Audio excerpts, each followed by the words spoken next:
इस वीराने में एक ऐसी किस्मत दबी थी जो किसी को भी रातों रात राजा बना सकती थी या फिर हमेशा के लिए मौत की नींद सुला सकती थी। तपती धूप और अंतहीन रेत के बीच एक आदमी अपनी मंजिल की तलाश में भटक रहा था। तभी उसकी नज़र दूर रेत के ढेर पर चमकती एक रहस्यमयी रोशनी पर पड़ी।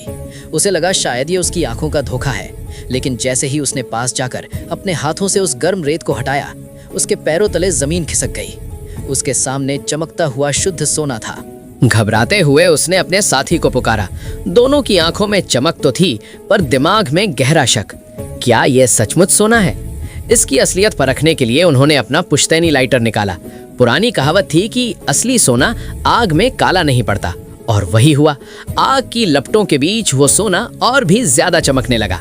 अब उन्हें यकीन हो गया था कि उनकी गरीबी के दिन खत्म होने वाले हैं। लेकिन किस्मत इतनी आसानी से हाथ कहाँ आती है। उन्होंने फावड़े से खुदाई शुरू की। घंटों बीत गए, पर उस सोने का कोई अंत ही नहीं दिख रहा था। वो महज एक टुकड़ा नहीं, बल्कि सोने का एक विशाल पहाड़ था। उन्होंने उसे मजबूत रस्सी से अपनी पिकअप गाड़ी से बांधा और पूरी ताकत से गाड़ी दौड़ाई, लेकिन नतीजा वही रहा। रस्सी टूट गई, पर सोना टस से मस नहीं हुआ। सूरज ढलने लगा था और रेगिस्तान के खूंखार शिकारी कुत्ते अपनी गुफाओं से निकलने वाले थे। खुद को बचाने के लिए उन्होंने ढेर सारी लकड़ियां जलाकर आग जला ली। रात भर वे अमीरी के हसीन सपने देखते रहे, लेकिन असली सवाल ये था कि इस खजाने को यहाँ से बाहर कैसे निकाला जाए। एक खतरनाक सौदा। साथी ने एक योजना बनाई। मुझे शहर जाकर खुदाई वाली मशीन एक्सकेवेटर लानी होगी। आने जाने में कम से कम 5 दिन लगेंगे, लेकिन इन 5 दिनों का मतलब था मौत से सीधा मुकाबला, पानी की एक एक बूंद के लिए तरसना और उस सोने की रखवाली करना। उस आदमी को अपने साथी पर पूरा भरोसा नहीं था, इसलिए उसने खुद वहीं रुकने का फैसला किया। साथी ने चालाकी दिखाई और गाड़ी का इंजन ठंडा करने के बहाने ज्यादातर पानी अपने पास रख लिया और एक सैटेलाइट फोन देकर वहां से चला गया। अब वो आदमी बिल्कुल अकेला था। धूप से बचने के लिए उसने भटकते हुए एक पुराने विमान का मलबा ढूंढ निकाला। वो मलबा ही अब उसका किला था। अगली सुबह सूरज की तपिश इतनी तेज थी कि उसके चेहरे पर पानी भरे छाले पड़ गए। भूख और प्यास से उसका शरीर जवाब दे रहा था, लेकिन सोने का लालच उसे जिंदा रखे हुए था। पागलपन की हद तक पहुंचते हुए उसने पत्थर मार मारकर सोने का एक छोटा टुकड़ा किसी तरह तोड़ ही लिया। तभी सैटेलाइट फोन की घंटी बजी, लेकिन उसी वक्त एक अनजान औरत वहां आ धमकी। वो बुरी तरह घबरा गया और छिपने की कोशिश करने लगा। जब उस औरत ने उससे पूछा कि वो यहाँ क्या कर रहा है, तो उसने झूठ बोल दिया कि वो रास्ता भटक गया है। राज से उठा पर्दा। औरत ने शक भरी नजरों से पूछा, जब यहाँ से सिर्फ 5 किलोमीटर दूर पानी और रहने की जगह है, तो तुम इस नरक में क्यों रुके हो? आदमी की नजरें झुक गईं और यही वो पल था जब उस औरत को समझ आ गया कि यहाँ कोई बहुत बड़ा राज छुपा है।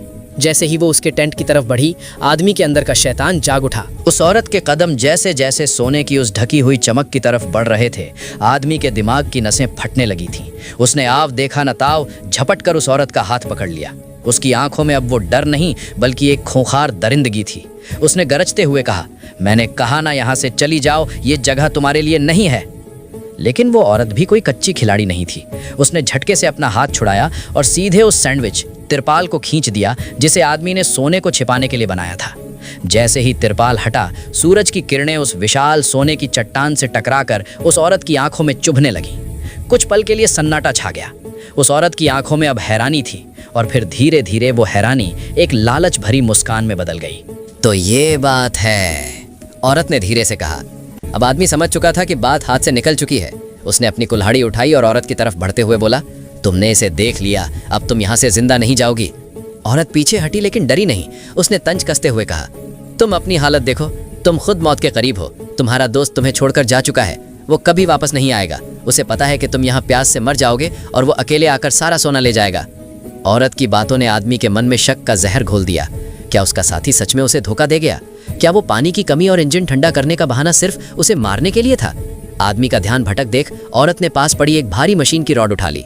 अब उस वीराने में 2 इंसान नहीं, बल्कि 2 भूखे भेड़िए एक दूसरे के सामने खड़े थे, जिनके बीच वो सोने का पहाड़ मौत का फंदा बना हुआ था।